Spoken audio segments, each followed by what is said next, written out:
Hi, my name is Simon Kang. I'm from Longton Legal, commercial solicitor there. Today we've got Gavin. Gavin from ICE. You're the Chief Operating Officer of Australia and New Zealand. That's right. Thank you for joining us today. Great to be here. Absolutely.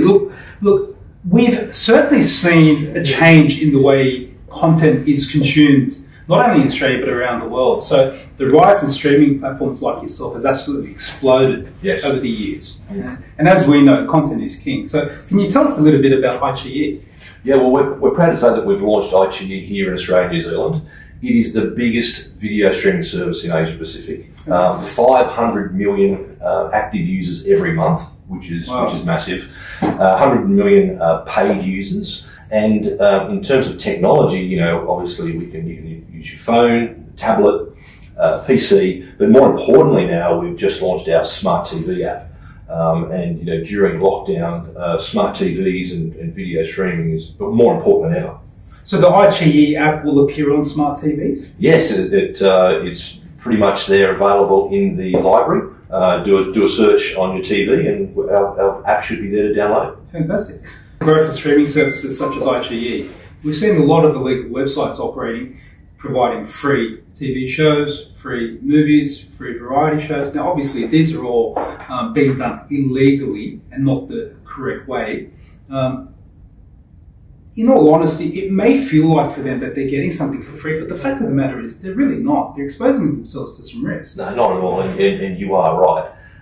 We have noticed that there is a number of pirated sites with ICE content and other platform content on there as well. And look, in this area, Simon, you know, you're an intellectual property lawyer.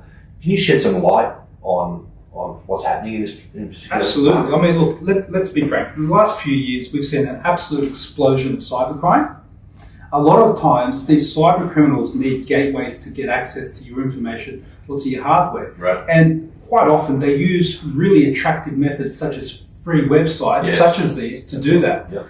They can hack into your personal information. It's an absolute security risk for you and for your hardware. Yep. They can install malware. And not to mention the fact that you're really damaging the entertainment industry as well. I think what a lot of people forget, and you can probably back me up on this, but the movie industry and obviously the whole entertainment industry, it's not just about the stars that are in the front of it, but the whole industry is supported by back-end workers. People just like these people out there watching this video today. Yes, there's a whole food chain to be supported. That's exactly right. Absolutely. And every time you're stealing away from these people by watching content on these illegal sites, you're taking away these jobs from everyday people. Correct. It's something that everyone should keep in mind, that, you know, us providing content doesn't come free of charge. And as you said, everyone needs to be supported. And going to these sites, obviously, there are those risks. No one's going to be giving you this free content for nothing. There's always some risk. And with the explosion of these cybercrimes, we feel like that really these portals are being used as back-end gateways to get into people, personal information and details and hardware. Yeah, spot on. The entertainment industry and the technology behind it has moved faster than the laws can keep up with. However, there have been some pretty interesting developments in the last few years. There was one landmark case here in Australia in the federal court in the Matthew McConaughey movie, The Dallas Buyers Club. Yeah. I understand there has been a shift in the way that copyright owners enforce their rights in Australia. Can you tell me a little bit more about what happened there? Yeah, it was actually a really interesting case that happened here. So the owners of the Dallas Buyers Club, or the owners of the copyright of that particular movie, basically brought an action against people who had illegally downloaded and watched their movie here in Australia. So they started a case in the Federal Court of Australia, and they actually obtained the right, and the court ordered that the ISP had to provide to the owners the name and addresses of every person who illegally watched that movie. So you weren't watching that movie from the safety of your home anymore or behind closed doors. Yeah. Now the court's ordered the ISP to actually hand over your name and your address to the true owners of that copyright. It was actually an amazing case. Well, that's a massive shift in the landscape, isn't it? It absolutely is. Well, with the rise in streaming services such as ICE, I think we have seen a bit of a decline in these illegal websites. What do you attribute that to? Look, I think it comes down to the fact that, you know, ICE and our other services in the video streaming marketplace offer brilliant content and a huge amount of content at a very economical price. iQIYI is basically $7.99 a month. So for 2 cups of coffee, you can access a huge array of content and new releases on, coming out. Literally, we're putting out great content on a weekly basis. And if you want to buy an annual price, it's $79.99. So when you take all of the risks that you've just outlined, and then you weigh it up against 2 cups of coffee, or $7.99, it's just not worth the risk. Absolutely. Well, I can tell you, Gavin, the Australian government's attitude towards breaches of copyright has changed recently. So in 2018, they actually introduced a bill that amended the Copyright Act. That's a pretty big deal. Copyright Act's been around for a long time. Yep. So what companies such as iQIYI can do now is actually force the ISPs and search engines to block these websites. Now, the fact of the matter is, when you're on these sites, your search history doesn't delete. It's just not worth the risk, is it anymore? Look, clearly not. And I think just to reiterate the last point, ourselves and the likes of Netflix, we're offering very low everyday prices. Absolutely. And it just, when you look at the quality of content, the size of the content and the entertainment value, it's just not worth the risk. Yeah. Well, look, let's consider it. It's a global market. Right? When you're talking about content, you've got consumers all over the world. And everything that happens somewhere else could ultimately happen here as well. So, for example, in the US, a lot of the big streaming companies, such as iQIYI, are taking aggressive action to tackle this problem.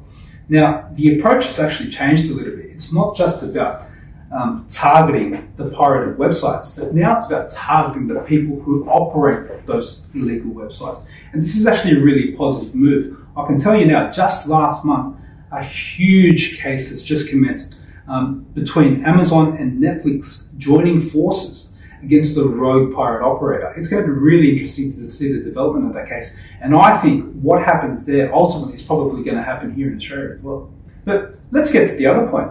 A lot of times people watch these illegal content on these illegal websites without actually even realizing that they're doing the wrong thing. Yeah, that's a really good observation. And a lot of people will drift onto these sites. They'll do a Google search, they'll drift on, they'll start to watch a show. They won't even know that they're actually on an illegal site. That's right. And they'll see content there that is, advertising funded. So they might even feel that there's some sort of legality to it. But, in your experience, what are the things that consumers should be looking out for to make sure that they actually are using a legal service? Yeah, sure. So look, let's start with a few points. First and foremost, go to the sites that you know and trust. So iQIYI, the big players out there, you know who they are, you know they're legitimate sites and services, and you know that your privacy, your details and your devices are going to be safe. So work with the sites that you know and trust. Secondly, don't trust sites that offer you something for free if you don't know who they are. There really is nothing for free, and ultimately you open yourself up to that risk again, like I said, about people using these sites as gateways to access your information and to install malware into your device. Another thing you really should be considering is be prepared to pay for the content. Look, a lot of work goes into that content that's created, and that feeds a lot of people. There's a lot of jobs behind it, so be prepared to pay for it because someone is. It's only fair.